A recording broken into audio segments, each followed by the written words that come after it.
বিধায়ক হোৱাৰ এটা ইচ্ছা আছিল, যিটো ইচ্ছা মোৰ বিদ্যালয়ত পঢ়ি থকা দিনতে আৰম্ভ হৈছিল। বিদ্যালয়ত পঢ়ি থকা দিনত এইটো 84 চনৰ কথা আছিল। সেই সময়ত আমি ক্লাছ 7ৰ ছাত্ৰ আছিলোঁ আৰু সেই সময়ত অসম আন্দোলনত অংশগ্ৰহণ কৰাৰ অপৰাধত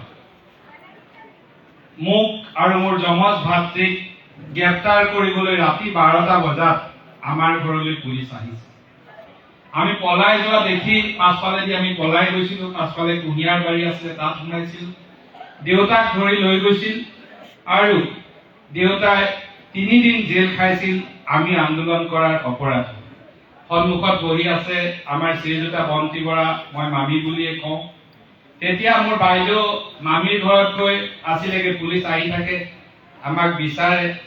সেই ক্লাছ 7ত থকা দিনতে প্ৰথম আন্দোলন কৰাৰ অপৰাধত আমাক গ্ৰেপ্তাৰ কৰিবলৈ নেপায় দেউতাক যেতিয়া লৈ গৈছিল, তাৰ কাৰণটো আছিল যে সেই সময়ৰ অবৈধ চৰকাৰৰ দিনত যিজন বিধায়ক আছিল আব্দুল মতলিব, তেখেতে আমাৰ তাত এখন সভা কৰিবলৈ গৈছিল।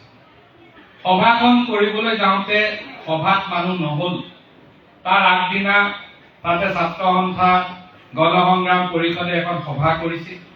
সভা কৰি সিদ্ধান্ত লৈছিল যে মিটিঙলৈ কাকো আহিবলৈ দিয়া নহব। আমি তেতিয়া পাছফালৰ পৰা শুনি আছিলোঁ, আমাক মিটিঙত কথা ক'বলৈ নিদিয়ে। ছাত্ৰ সন্থাৰ মিটিঙত আমি ক্লাছ 7ত থকা ল'ৰা, আমি পাছফালৰ পৰা শুনি পেলাই এটা গ্ৰুপ বনাইছিলোঁ আমাৰ মাজত, 7ত পঢ়া ল'ৰাখিনিৰ মাজত, যে আমিও মিটিঙলৈ কোনোবা গ'লে বাধা দিম। মিটিংখন যেতিয়া আব্দুল মতলিব এখন বাছত CRP আৰু পাছে পাছে এখন এম্বেচেডৰ আব্দুল মতলিব আহিছিল, সেই সময়লৈকে মিটিং থলীত এজনো ব্যক্তি নাছিল। গাড়ীখন পাৰ হৈ যোৱাৰ পাছতে যিসকল সেই সময়ত কংগ্ৰেছী লোক আছিল তেওঁলোকে তালৈ গতি কৰিছিল আৰু আমি তেখেতসকলক যাবলৈ বাৰণ কৰিছিল। আমাৰ সেইটোৱে অপৰাধ আছিল। আৰু তেতিয়া দেখিলো যে এজন বিধায়কৰ মিটিঙলৈ যাবলৈ বাৰণ কৰাৰ বাবে মোৰ দেউতাই জেললৈ যাব লগা হৈছিল।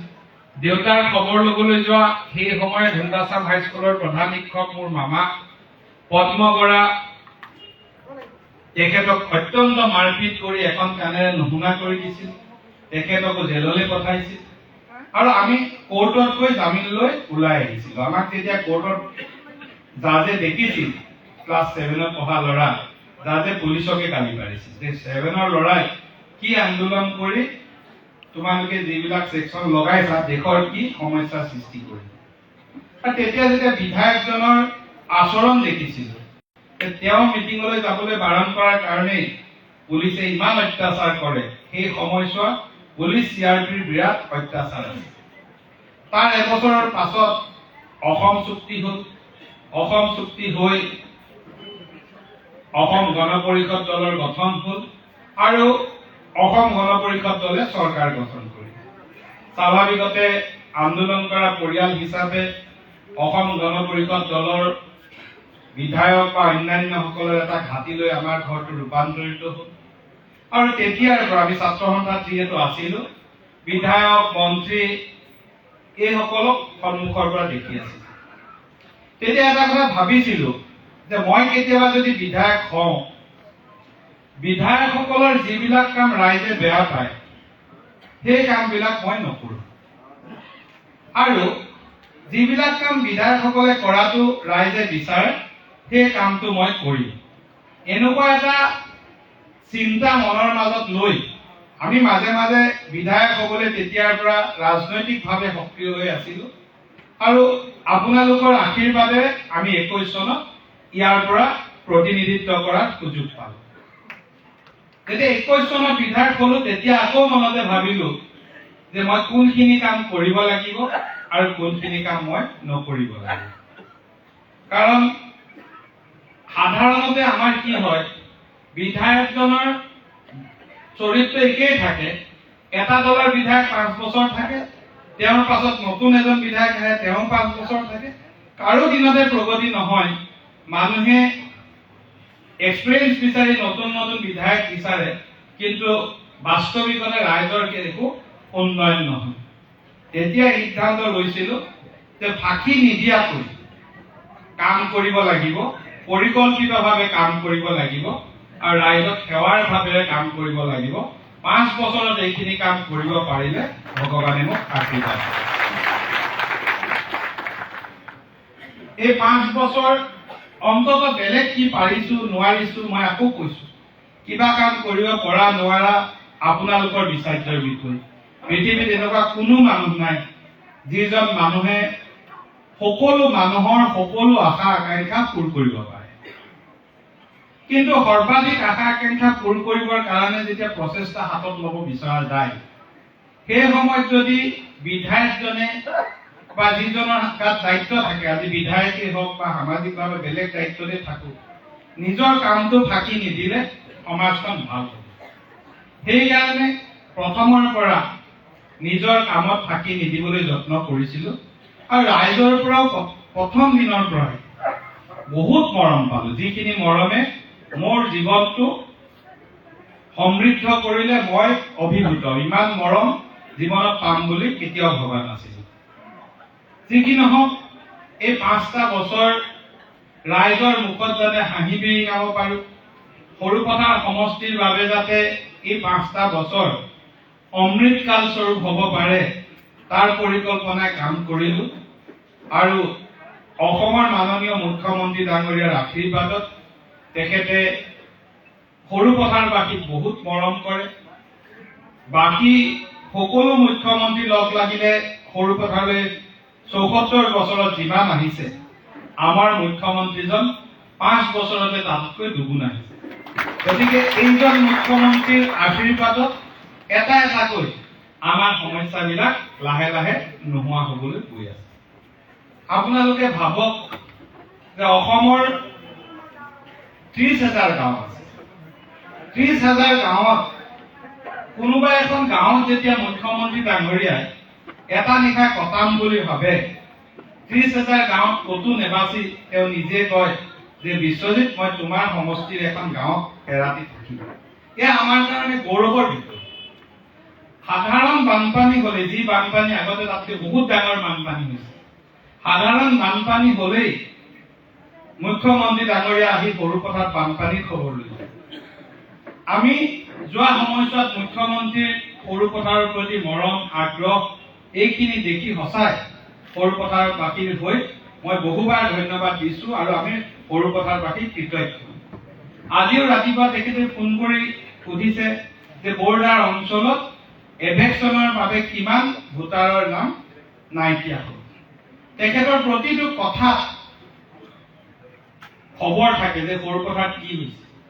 মই যেতিয়া 21 চনৰ নিৰ্বাচন হৈ গ'ল, কাউণ্টিং হোৱা নাই, মই কিবা কামত ব্যস্ত আছোঁ, তেতিয়া এদিন তেখেতে মোক ফোন কৰিলে, ফোন কৰি সুধিলে যে ৰিপৰ্ট যিটো পাইছোঁ, তোমাৰ কৰৈঘাট আৰু হালদিবাৰী পঞ্চায়তৰ পজিশ্যন ভাল নহয়।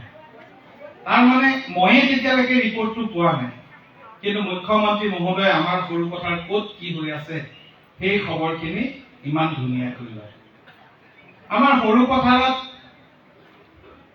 বিভিন্ন জাতি জনগোষ্ঠীৰ লোকে বাস কৰে। ক'বলৈ গ'লে অসম বা ভাৰতৰ ক্ষুদ্ৰ ডাঙৰ।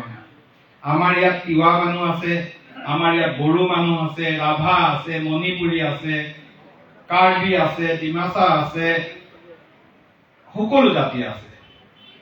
সকলো জাতিৰ আহোম, চুতীয়া, বাকীসকলৰ কথা মই নকওঁৱেই। হিন্দী বাকী, মাৰোৱাৰী, বিহাৰী, গোৰ্খা, সকলো জনগোষ্ঠী আছে। চাহ জনগোষ্ঠী আছে, খিলঞ্জীয়া, ইছলাম ধৰ্মী লোক আছে। এই সকলো লোকক লৈ আমাৰ সৰুপথাৰখন এখন ক্ষুদ্ৰ অসম বা ক্ষুদ্ৰ ভাৰতবৰ্ষ। আমি সীমান্তত যেতিয়া উচ্ছেদৰ এটা অভিযান আৰম্ভ কৰিলোঁ, এই উচ্ছেদৰ অভিযানটো কৰোঁতে আমি সৰুপথাৰৰ অহা 50 বছৰৰ সামাজিক, সাংস্কৃতিক, ভাষিক, ধৰ্মীয় সকলো দিশত সুৰক্ষাৰ দিশটো আমি অগ্ৰাধিকাৰ দি উচ্ছেদ অভিযান চলাইছোঁ। আমি উচ্ছেদ অভিযান চলোৱাৰ পাছত বহুতে আমাৰ সম্পৰ্কত যিবিলাক অপপ্ৰচাৰ চলোৱা মানুহ আছে, মোৰ পুৰণি ফটো এখন তেওঁলোকে ফেচবুকত দিয়ে, 15-16 চনৰ ফটো, য'ত মই ষ্টেমাত যাওঁতে মোক এটা টুপি পিন্ধাই দিছিল, সেই ফটোখন। মইতো ইছলাম বিৰোধী একেবাৰে নহয়। বাকী ধৰ্মৰ প্ৰতি মোৰ যেনেকৈ সন্মান আছে, ইছলাম ধৰ্মৰ প্ৰতি মোৰ সমানেই সন্মান আছে। মই মাত্ৰ মিয়া আৰু বাংলাদেশীৰ বিৰোধী। এই কথাটোৰ ভুল ব্যাখ্যা কৰি মোৰ শিৰত থকা টুপি এটাৰ ফটো লৈ কিছুমান মানুহে অপপ্ৰচাৰ আৰম্ভ কৰিছে। এইদিন অলপ বেছি হৈছে। আমাৰ ইয়াত অপপ্ৰচাৰৰ পৰিমাণটো দেখি মাজে মাজে মনত দুখ লাগে যে মই আৰম্ভণিৰ পৰা এটা সুস্থ ৰাজনীতি কৰিব বিচাৰিছো। যোৱাবাৰ যেতিয়া মই নিৰ্বাচনত প্ৰতিদ্বন্দ্বিতা কৰিছিলো, তেতিয়া মই কৈছিলো যে মই কংগ্ৰেছৰ বিধায়কগৰাকীৰ বিৰুদ্ধে এটাও কথা নকওঁ। মই মাত্ৰ ক'ব খুজিছো যে মই 5 বছৰত কি কাম কৰিম, ৰাইজ যদি আশ্বস্ত হয় মোক ভোট দিম। আজিৰ তাৰিখতো যিসকলে বিৰোধীৰ পৰা প্ৰতিদ্বন্দ্বিতা কৰিব তেওঁলোক মোৰ শত্ৰু নহয়। তেওঁলোকৰ ৰাজনৈতিক আদৰ্শ বেলেগ, ৰাজনৈতিক উচ্চাকাংক্ষা আছে। গতিকে তেওঁলোকৰ বিৰুদ্ধেও মই কথা ক'বলৈ ভাল নাপাম। মই ভাল পাম 5 বছৰত কি কৰিলো আৰু মোৰ কি পৰিকল্পনা থাকিব পাৰে সেই কথাখিনি ক'বলৈ। কিন্তু তাকে নকৰি ব্যক্তিগত পৰ্যায়ৰ গালি গালাজ আৰু চৰিত্ৰ হননৰ প্ৰক্ৰিয়াটো ইমান বেছি পৰ্যায়লৈ গুচি গৈছে যে মই কওঁ যে সৰু পথাৰৰ সাংস্কৃতিক, সামাজিক বা শৈক্ষিক পৰিৱেশ, আমাৰ যিটো সামাজিক পৰিৱেশ বিনষ্ট হৈছে। ফেচবুকত গালি পাৰিলে কোনেও বেলেগ চাই থকা মানুহে কাকো ভালো নাপায়, বেয়াও নাপায়, সেই কথা আমি জানো। কিন্তু যিটো কাম আজি কৰা নাই, দুদিনমানৰ আগত দেখিলো যে তেওঁলোকে আমাৰ বিৰুদ্ধে কথা কওঁতে ক'লে যে হিমন্ত বিশ্ব শৰ্মা ডাঙৰীয়া ব্ৰাহ্মণ কাৰণে বিশ্বজিৎ ফুকনক টিকেট দিলে, ইয়াত চুতীয়া মানুহ বেছি আছিলে, জীৱন চুতীয়াক টিকেট দিলে। শুনি মই বহুত দুখ পালো, কাৰণ মোৰ জাত পাত যোগ্যতাৰ লগত কথা নাই। ইয়াত থকা বড়ো, ৰাভা, আহোম, চুতীয়া প্ৰত্যেকটো জনগোষ্ঠীৰ মানুহে মোক তেওঁলোকৰ প্ৰতিনিধি বুলি যদি ভাবিব নোৱাৰে, মই প্ৰতিনিধি হোৱাৰ যোগ্যতা মোৰ নাই। ভাবিব লাগিব আজি বড়ো ভাইসকলে যে বিশ্বজিৎ ফুকন বিধায়ক হৈ থাকিলে বড়ো এজন থকাৰ সৈতে আমি সমানেই আমি সুৰক্ষিত বা আমাৰ উন্নতি হ'ব। আজি ভাবিব লাগিব যে বিশ্বজিৎ ফুকন বিধায়ক হৈ থাকিলে ইয়াত চুতীয়া জনগোষ্ঠীৰ বিকাশ আৰু উন্নয়ন চুতীয়া এজনৰ সৈতে সমানেই হ'ব পাৰে। আমাৰ গণতান্ত্ৰিক দেশত, সাৰ্বভৌম দেশত যোগ্যতা নিৰূপণৰ মাপকাঠি কেতিয়াও জাত পাত হ'ব নোৱাৰে। কিন্তু জাত পাতৰ মাপকাঠি কৰি ছচিয়েল মিডিয়াত অপপ্ৰচাৰ কৰা এই ঘটনাবিলাকে আমাক মানসিকভাৱে কষ্ট দিয়ে। আজি আপোনালোকক কওঁ, অহা নিৰ্বাচনটোত কাৰো বদনাম নোকোৱাকৈ মাত্ৰ নিজৰ কথা কৈ মই নিৰ্বাচনত অংশগ্ৰহণ কৰিবলৈ ভাল পাওঁ। তেওঁলোকে যদি কিবা কাৰণত অদ্ভুত কথা এটা কৈ দিয়ে, যিটোৰ লগত মোৰ দূৰ দূৰণিলৈকে সম্পৰ্ক নাই, তেতিয়া হয়তো আমি ক'ব লাগিব। নহলে তেওঁলোকৰ কথা কোৱাৰ কি প্ৰয়োজন আছে? নিজৰে ইমান কথা আছে ক'বলৈ। আজি কি কৰিলো, কি কৰিম, আমাৰ নিজৰ ভাতৃত্ব, আমাৰ নিজৰ মৰম চেনেহ, আমাৰ সমাজখনৰ পৰিকল্পনা ইমান ক'বলৈ আছে। গতিকে আমাক বেয়া পোৱা মানুহবিলাকৰ কথা চিন্তা কৰি মনটো বিষাক্ত কৰাৰ আমাৰ কোনো প্ৰয়োজন নাই। দুদিনমান অলপ খং উঠি দুই এটা কথা কৈছিলো। মই আজি আপোনালোকক দেখি, আপোনালোকৰ মৰম আদৰ দেখি সিদ্ধান্ত লৈছো, এই নিৰ্বাচনত যিমানে যি কৈ থাকক, আমি মাত্ৰ সৎ কথা, ভাল কথা আৰু ৰাইজৰ কাৰণে হ'ব লগা মংগলৰ কথা। কাৰণ অন্যথা মই মোৰ চৰিত্ৰ হেৰুৱাম। মই যদি তেওঁলোকৰ নিচিনা হ'বলৈ যাওঁ, তেতিয়াহ'লে তেওঁলোক বিধায়কৰ আৰু মই বিধায়কৰ পাৰ্থক্য কি থাকিব? গতিকে মই মোৰ নিচিনাই হৈ থাকিম। মই তেওঁলোকৰ কেতিয়াবা প্ৰয়োজন হ'লে প্ৰেছ মিট পাতি তেওঁলোকৰ অপপ্ৰচাৰ চলালে মই তাৰ ব্যাখ্যা কৰিম। কিন্তু সভাই সমিতিয়ে মাত্ৰ নিজৰ কথা কম, তেওঁলোকৰ কথা কোৱাৰ কোনো প্ৰয়োজন নাই। যোৱা 5টা বছৰত কিছুমান অভিজ্ঞতা হ'ল, কিছুমান বৰ হাঁহি উঠা অভিজ্ঞতা, কিছুমান ভাল অভিজ্ঞতা। এই দুই এটা অভিজ্ঞতা আপোনালোকৰ মাজত শ্বেয়াৰো কৰিম। এটা হাঁহি উঠা অভিজ্ঞতা কওঁ। মই অংগনবাদী চেণ্টাৰ জল জীৱনৰ এটা আঁচনি আধাৰশিলা কৰিবলৈ গৈছিলো ৰজাবাৰী বাগানত। ৰজাবাৰী বাগানখন ডাঙৰ বাগান, বহুত মানুহ বহি আছে, গ'লো। তাতে এজন ল'ৰা আছে গৌতম তাঁতী, খুব অত্যুৎসাহী মোক লৈ। সি মোক দেখিলে কি কৰোঁ কি নকৰোঁ কৰে। তাতে ৱাৰ্ড মেম্বাৰ আছিল। গৈ বহিলোগে। মোৰ লগত তেতিয়া DC আমাৰ মৃগেশ নাৰায়ণ বৰুৱা, জিলা পৰিষদৰ CEO ধীৰাজ দাস, পাব্লিক হেল্থৰ এক্সিকিউটিভ ইঞ্জিনিয়াৰ, আমি সকলোকৈ বহিলোগে। বহি যেতিয়া সভাখন আৰম্ভ হ'ব হ'ল, গৌতমে মোক মাইক্ৰফোনটো লৈ প্ৰথম 5 মিনিটমান মোৰ খুব গুণ গালে যে বাগানখনৰ কাৰণে মই কিমান কাম কৰিছোঁ। তাৰ পৰা ক'লে, আমি বিশ্বজিৎ ফুকনৰ মংগল কামনা কৰি এতিয়া 1 মিনিট মৌন প্ৰাৰ্থনা কৰিম।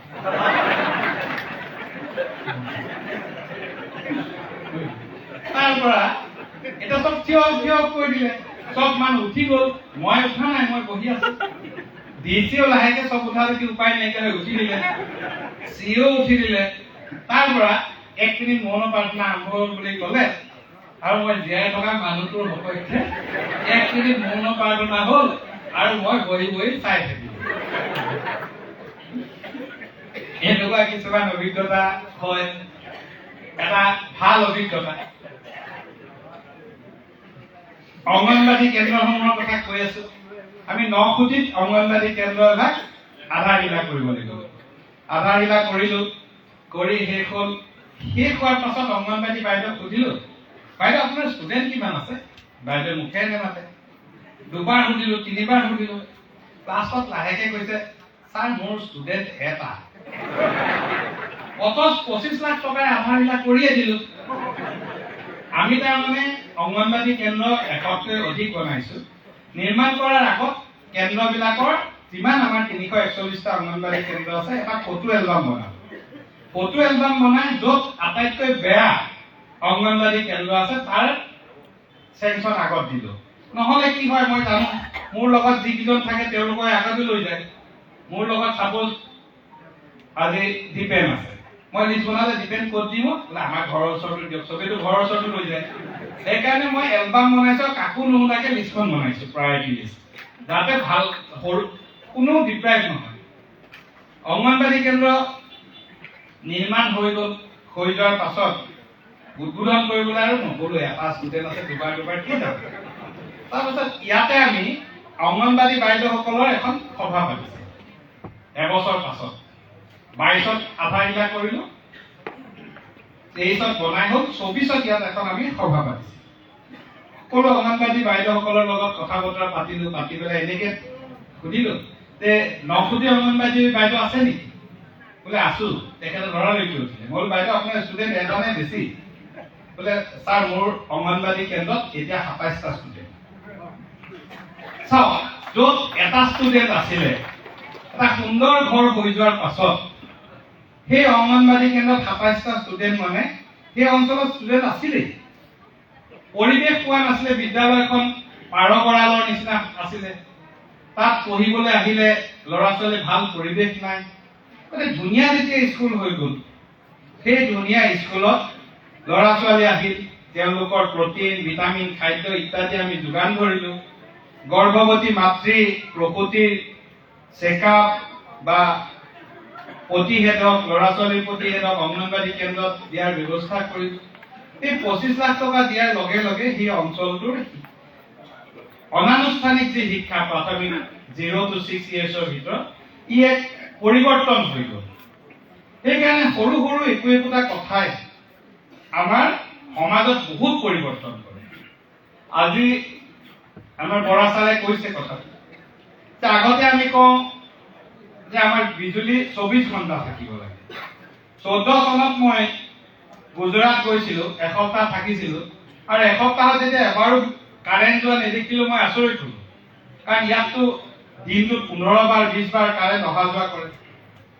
যেতিয়া আমি বিধায়ক হলো, কাৰেণ্ট যোৱাৰ মূল কাৰণটো আমি বিচাৰি পালো যে এটা লাইন প্ৰায় 140 কিলোমিটাৰলৈকে আছে। বৰপথাৰ চাব ষ্টেচনৰ যিটো লাইন, এইটো 140 কিলোমিটাৰ দীঘল। তাৰমানে এই 140 কিলোমিটাৰৰ ভিতৰত ক'ৰবাত যদি বাঁহ এডালো পৰে, গোটেই 140 কিলোমিটাৰ কাৰেণ্ট যায়।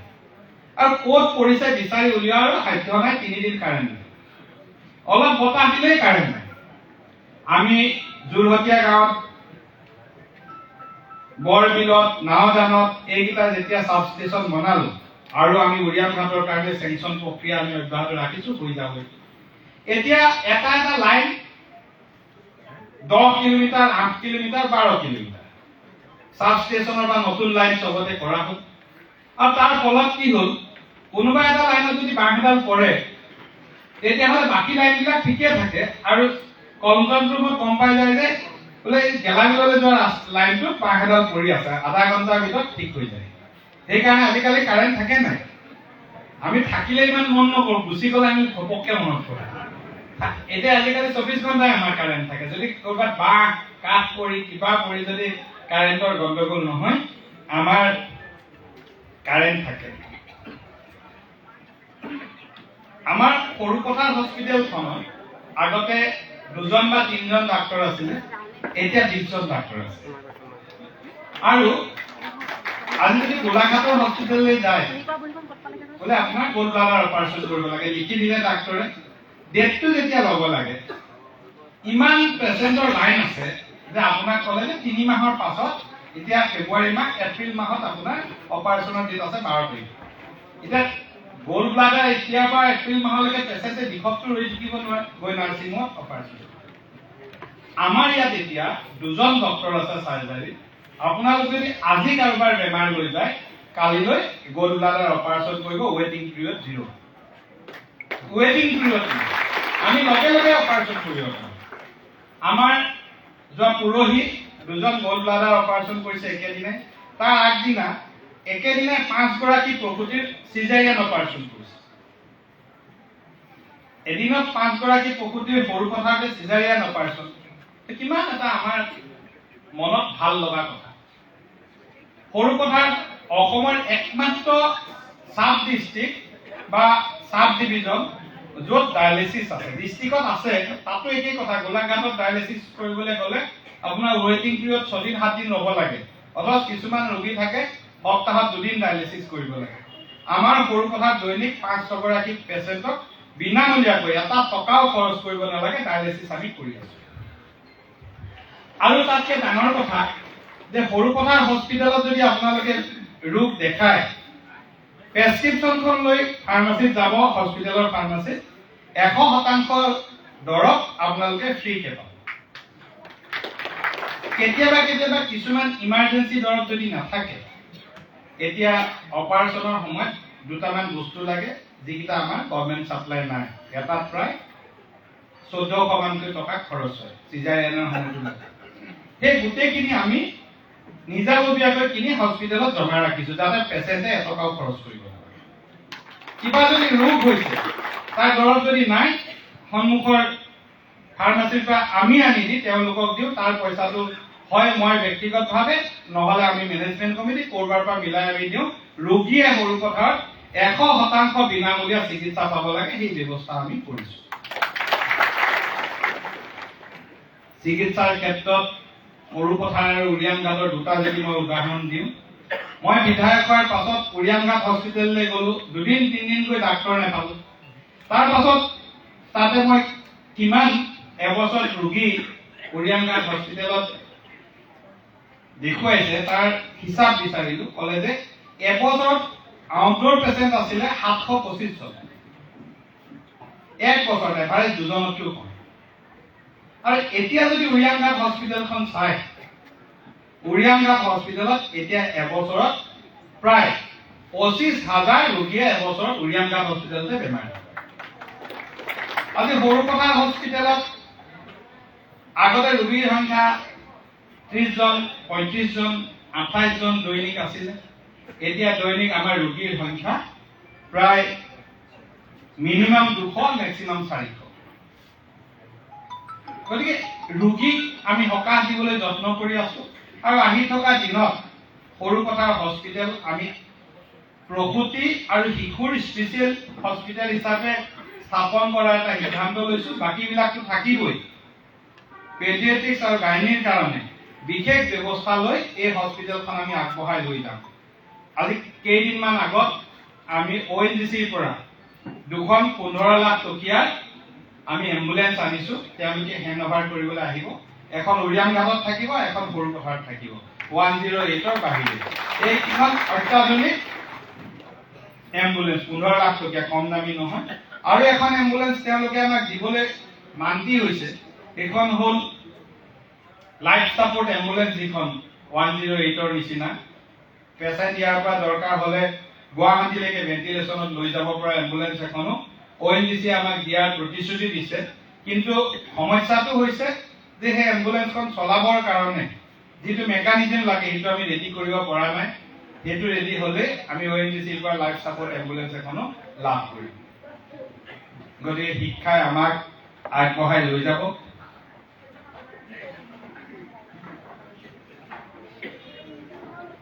আমি এটা সন্তুলিত বা বেলেন্স ডেভেলপমেণ্ট বিচাৰিছো।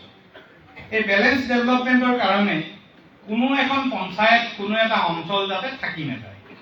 সেইকাৰণে বিদ্যালয়ৰ কথা কওঁতে কৈছে, আমি চুঙাজান হাইস্কুলত যেনেকৈ 7 কোটি টকা দিছো, ধূপগুৰি জনজাতিত 11 কোটি, আমচা জিলাত 4.5 কোটি, ৰেংমা সীমান্তত 7.5 কোটি, টেঙানীত 8 কোটি, বৰপথাৰত 8 কোটি। তেনেকৈ ক্ৰীড়াৰ ক্ষেত্ৰতো এখন বৰপথাৰত ধুনীয়া ষ্টেডিয়াম, লাভলীনা ষ্টেডিয়াম হ'ল। চাংপুলৰ মোৰ ঠিক ঘৰৰ সন্মুখত এখন ষ্টেডিয়াম নিৰ্মাণ সম্পূৰ্ণ হৈছে, তাক উদ্বোধন কৰিব লাগিব। সৰুপথাৰত আমি ইনডোৰ ষ্টেডিয়াম ধুনীয়াকৈ নিৰ্মাণ কৰিলো, মুখ্যমন্ত্ৰী মহোদয়ে উদ্বোধন কৰিব। আৰু তাতে প্ৰায় 1 কোটি 60 লাখ টকাৰে আমি চুইমিং পুল নিৰ্মাণ কৰি আছো। আপোনালোকে পাৰ হৈ গ'লে চাব, চুইমিং পুল অহা জুলাই আগষ্টত ৰাইজৰ কাৰণে আমি মুকলি কৰি দিব পাৰিম।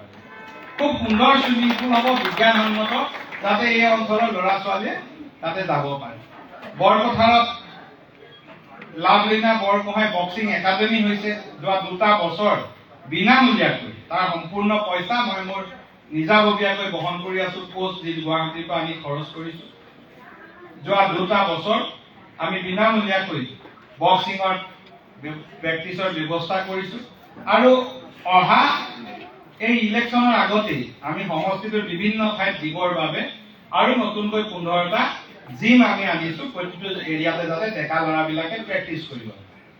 মই ভাবো জিমত যোৱা ল'ৰা, যি শৰীৰক ভাল পায়, জিমত প্ৰেক্টিচ কৰে, ল'ৰাই হওক ছোৱালীয়ে হওক, তেওঁলোকে শৰীৰটো ইমান ভাল পায় যে গুটখা খায়, মদ খায় বা চিগাৰেট খাই নিজৰ শৰীৰটো নষ্ট নকৰে। সেইকাৰণে জিম যিমানে হ'ব সিমানে আমাৰ ল'ৰা ছোৱালীবিলাকৰ স্বাস্থ্য আৰু তেওঁলোকৰ পৰিৱেশটো বেছি ভাল হ'ব। এতিয়া চুঙাজানতো এটা জিম দিম, কিন্তু চুঙাজানক লৈ মোৰ এটা ইচ্ছা আছে যে চুঙাজানত এখন খুব ভাল পৰ্যায়ৰ খেলপথাৰ লাগে, যিখন খেলপথাৰ মই বনাই দিবলৈ প্ৰস্তুত আছো। খালি চুঙাজান আমাৰ বৰা ছাৰকে ধৰি আমাৰ বিশিষ্ট ব্যক্তি আপোনালোক আছে, মোক মাটিটো উলিয়াই দিব, বাকী দায়িত্ব মোৰ। ধুনীয়া এখন ষ্টেডিয়াম, কাৰণ আজি বৰপথাৰ হ'ল, উৰিয়াম ঘাট, জয়ন্তীপুৰ, সৰুপথাৰ, এই বেলেন্স ডেভেলপমেণ্টটো তেতিয়া হ'ব যেতিয়া আমি চুঙাজানৰ ফালেও এখন ধুনীয়াকৈ ষ্টেডিয়াম বনাব পাৰিম। ঠিক তেনেকৈ চুঙাজানৰ পৰা নাওজান হৈ, কৰিগাঁও হৈ সৰুপথাৰলৈকে আমাৰ এই যিটো এটা পথ আছে, পথটো ব্লক ইটা দিয়া, কিন্তু পথটো বৰ উন্নত নহয়।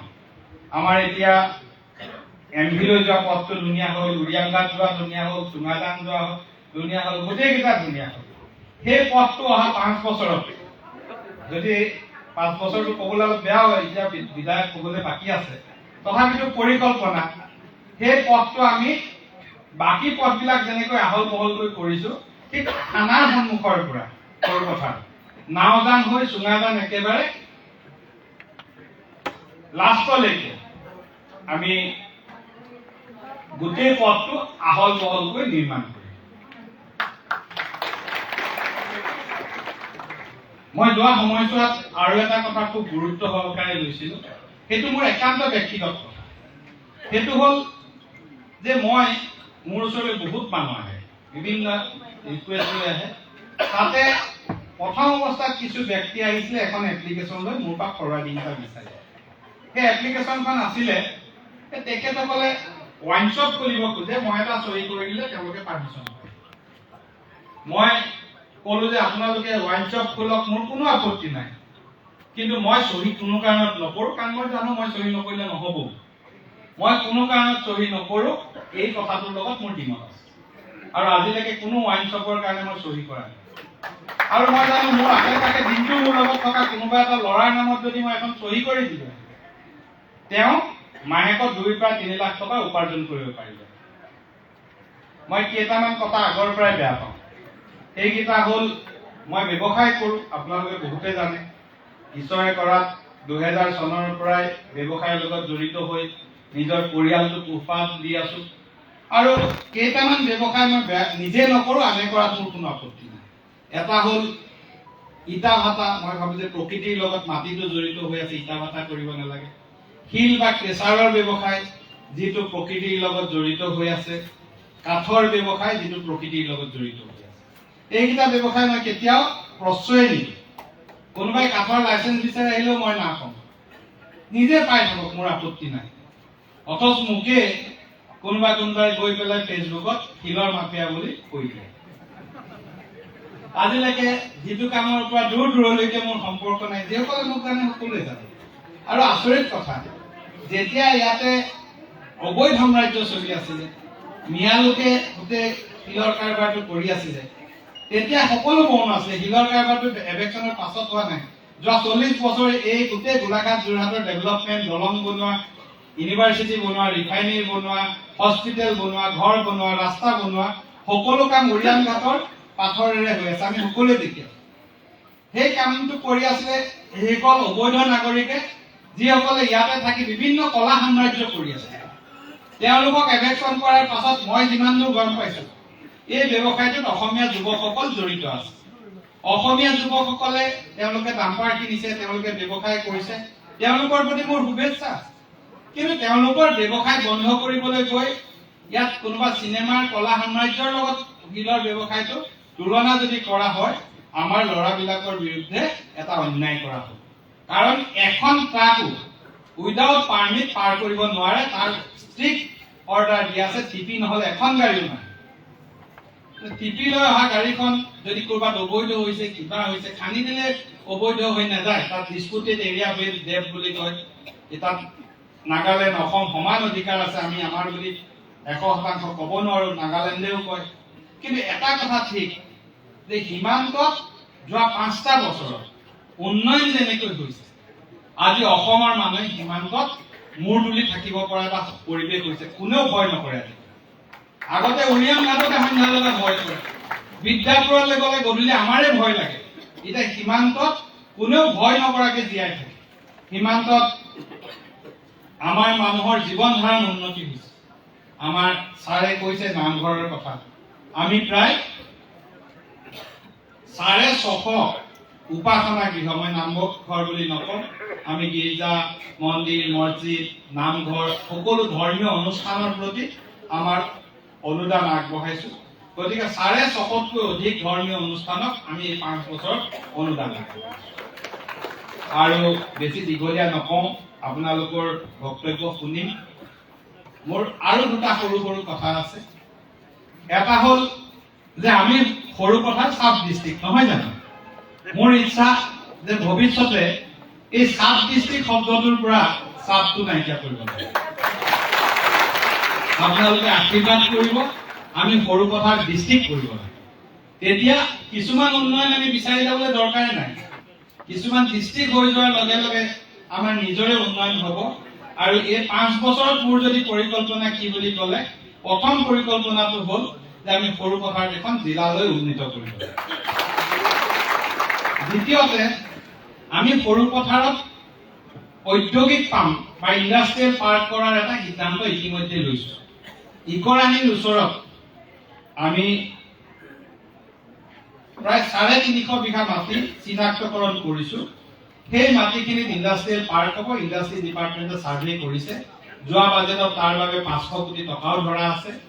আৰু এডভান্টেজ টুৰ যিবিলাক ইণ্ডাষ্ট্ৰি আহি আছে, তেওঁলোকৰ কাৰণে নেক্সট যিখিনি মাটি লাগিব, সৰু পথাৰৰ মাটি দিবলৈ আমি ইচ্ছা কৰিছোঁ, যাতে আমাৰ ল'ৰা ছোৱালীবিলাকে সেই ইণ্ডাষ্ট্ৰিয়েল পাৰ্কত চাকৰি কৰি বহিৰ্মুখী নোহোৱাকৈ, বাহিৰলৈ নোযোৱাকৈ ইয়াতে থাকিব। ৰামধেনু প্ৰেক্ষাগৃহ হ'ল, ৰংঘৰ এই প্ৰেক্ষাগৃহ হ'ল, বৰপথাৰ জ্যোতিবন ৰঙামঞ্চ আৰু 1 মাহৰ ভিতৰত এনেকুৱা ধৰণেই হ'ব, প্ৰায় একেই হৈছে। এইকেইটা হ'ল। তাৰ পাছত 1000 বা 800 মানুহ বহিব পৰা এটা সুন্দৰ প্ৰেক্ষাগৃহ আমি নিৰ্মাণ কৰিব বিচাৰোঁ, যিটো প্ৰেক্ষাগৃহ চিনেমা হল বা ডিষ্ট্ৰিক্ট লাইব্ৰেৰী বা ৰবীন্দ্ৰ ভৱনৰ দৰে এটা খুব সুন্দৰ আমাৰ চকীবিলাক এনেকে বেক চাইডৰ ওপৰলৈ যোৱা চিনেমা হলবিলাক যেনেকে ধুনীয়াকে থাকে তেনেকৈ এটা 800 বা 1000 কেপাচিটিৰ অডিটৰিয়াম অহা 5 বছৰত নিৰ্মাণ কৰাৰ এটা পৰিকল্পনা আছে। এই অডিটৰিয়ামটো হ'লে আমাৰ যিখিনি দৰকাৰী বস্তু, অডিটৰিয়ামতে এটা ধুনীয়া কনফাৰেন্স হল থাকিব, যিটো কনফাৰেন্স হলত যিকোনো ধৰণৰ ডাঙৰ মিটিং কৰিব পৰাকৈ সুবিধা থাকিব। এইখিনি হৈ যোৱাৰ লগতে আমাৰ অঞ্চলটোত এটা নতুন পৰিৱেশ আহিব। দুটা ডাটা দিব খুজিছো। এটা হ'ল জলসিঞ্চন। জলসিঞ্চনত আপোনালোকে দেখিছে ৰেংমা নদীৰ জলসিঞ্চন প্ৰকল্প 8 চনৰ পৰা বন্ধ হৈ আছিল। আমি তাৰ বান্ধ সম্পূৰ্ণ কৰিলো। এই প্ৰকল্পত আমাৰ দিনত প্ৰায় 9 কোটি টকাতকৈ বেছি আমি আনি তাতে কাম কৰিছো। এতিয়া আকৌ 2 কোটি আহিছে পথাৰত পানী দিবৰ কাৰণে। প্ৰথমতে কেনেল খানি নলা খানি পানী দিয়াৰ ব্যৱস্থা কৰিছিল ইঞ্জিনিয়াৰসকলে। নলা খনাৰ ফলত কি হ'ল, ডাঙৰ ডাঙৰ নলা খানি দিলে, কথাটো ওলোটা হ'ল, পথাৰৰ পানী নলালৈ গুচি গ'ল। যেতিয়া পানী নাহিলে খেতিৰ অসুবিধা হ'ল। এইবাৰ আমি নলাৰ পৰিৱৰ্তে তাত পাইপলাইন দিয়াৰ ব্যৱস্থা কৰিছো আৰু এই প্ৰকল্পটো যেতিয়া সম্পূৰ্ণ হ'ব 42খন গাঁৱলৈ জলসিঞ্চনৰ ব্যৱস্থা সম্পূৰ্ণ হ'ব। এই প্ৰক্ৰিয়া অব্যাহত আছে। দৈয়াং নদীৰ 7টা প্ৰকল্প, প্ৰত্যেকটো প্ৰকল্পত 6 কোটি টকাকৈ হেৰিৰ পৰা আৰম্ভ কৰি একেবাৰে চিলনীজান পঞ্চায়তলৈকে বহুতে দেখিছে আমাৰ 42 কোটি টকাৰে জলসিঞ্চনৰ কাম চলি আছে। সৌৰ শক্তিৰ জলসিঞ্চনৰ কামো আমাৰ ইয়াত যথেষ্ট চলি আছে। পদুম পুখুৰীত 1 কোটি 74 লাখ টকাৰ জলসিঞ্চন প্ৰকল্প আজি কেইদিনমানৰ পূৰ্বে আমি উদ্বোধন কৰিলো আৰু সকলো লগালে সৰুপথাৰ সমষ্টিত যোৱা 5 বছৰত প্ৰায় 70 কোটি টকা আমি জলসিঞ্চনত খৰচ কৰিছো। কিছুদিন পূৰ্বে জলসিঞ্চন মন্ত্ৰী অশোক সিংঘাল ডাঙৰীয়া আহিছিল। আহি গোটেইখিনি চাই মেলি ধেমালিকে মোক ক'লে যে ফুকন ভাই আপুনি কি যাদু কৰিলে, মই মন্ত্ৰী, মোৰ সমষ্টিতকৈ আপুনি বেছি পইচা লৈ। তেখেতৰ সমষ্টিতে তেখেতে ইমান টকা খৰচ হোৱা নাই মন্ত্ৰী হোৱাৰ পাছতো, যিমানখিনি টকা সৰুপথাৰত আমি খৰচ কৰিছো। আমাৰ বানপানী বেছি নহয়, কম হয় সৰুপথাৰত। তথাপিতো সৰুপথাৰত যোৱা সময়ছোৱাত আমি এই কেইদিনমানৰ আগতো প্ৰায় 15 কিলোমিটাৰ মাথাউৰিৰ কাম আৰম্ভ কৰিছো। গোটেইখিনি যদি ধৰো, নদীৰ প্ৰটেকশ্যন, মাথাউৰি ধৰিলে আৰু নদীত যি আমি বৰপথাৰৰ পৰা সৰুপথাৰলৈকে ৰাস্তা কৰিলো, জলসম্পদ বিভাগৰো আমি প্ৰায় 50 কোটিতকৈ অধিক টকা সৰুপথাৰত এই 5 বছৰত খৰচ কৰিছো। এতিয়া সইল কনজাৰভেশ্যন ডিপাৰ্টমেণ্টৰ পৰা, ভূমি সংৰক্ষণ বিভাগৰ পৰা এটা চাংকুল পঞ্চায়তত, এটা গণপুৰী পঞ্চায়তত চুকীয়া পথাৰ মুঠ 8.5 কোটি টকাৰ ভূমি সংৰক্ষণ আৰু জলসিঞ্চনৰ প্ৰকল্প আমাৰ এছডেমা আঁচনিৰ অধীনত চেংচন হৈছে, টেণ্ডাৰ প্ৰচেছত আছে। এই দুটা এৰিয়াও আমাৰ লাভান্বিত হ'ব। এইখিনিয়ে কথা, মই বেছি দীঘলীয়া নকওঁ। পুনৰ আপোনালোক সকলোকে শ্ৰদ্ধা জনাইছো। মই আপোনালোকৰ পৰা আশীৰ্বাদ বিচাৰিছো, লগতে পৰামৰ্শও বিচাৰিছো যে অহা দিনবিলাকত সৰুপথাৰ সমষ্টিত আৰু কি কি হোৱাৰ প্ৰয়োজন সেইখিনি আপোনালোকে আজি দিলেও হ'ল, পাছত আমাক হোৱাটছআপত দিলেও হ'ল, আৰু নহ'লে আমাক লিখিত আকাৰে দিলেও হ'ল। যোৱা 5 বছৰৰ অভিজ্ঞতা বা 5 বছৰৰ কথাখিনি আমি এখন গ্ৰন্থ প্ৰস্তুত কৰিছিলো, কিন্তু গ্ৰন্থখন বাইণ্ডিং নহ'ল, মাত্ৰ প্ৰিণ্টিং হৈ গ'ল। আমাক 2টা কপি আজি দি পঠাইছে। এই 2টা কপি আজি আপোনালোকৰ সন্মুখত আমাৰ শ্ৰদ্ধেয় ধৰ্মেশ্বৰ দুৱাৰা ডাঙৰীয়াই উদ্বোধন, তেখেতে সম্পাদনা কৰিছে, উদ্বোধন কৰিব। পৰৱৰ্তী অৱস্থাত এই কপিবিলাক আমি আপোনালোকৰ ঘৰলৈ দিম, যাতে আপোনালোকে পঢ়িব পাৰে। এইটো মাত্ৰ আপোনালোকৰ ইনফৰমেশ্যনৰ কাৰণে। এইখিনিকে কৈ আপোনালোক সকলোৰে পৰা আশীৰ্বাদ বিচাৰি, আপোনালোকৰ ওচৰত যদি কিবা ভুল ত্ৰুটি কৰিছো তাৰ বাবে মাৰ্জনা বিচাৰি মোৰ বক্তব্য সামৰিছো। ধন্যবাদ।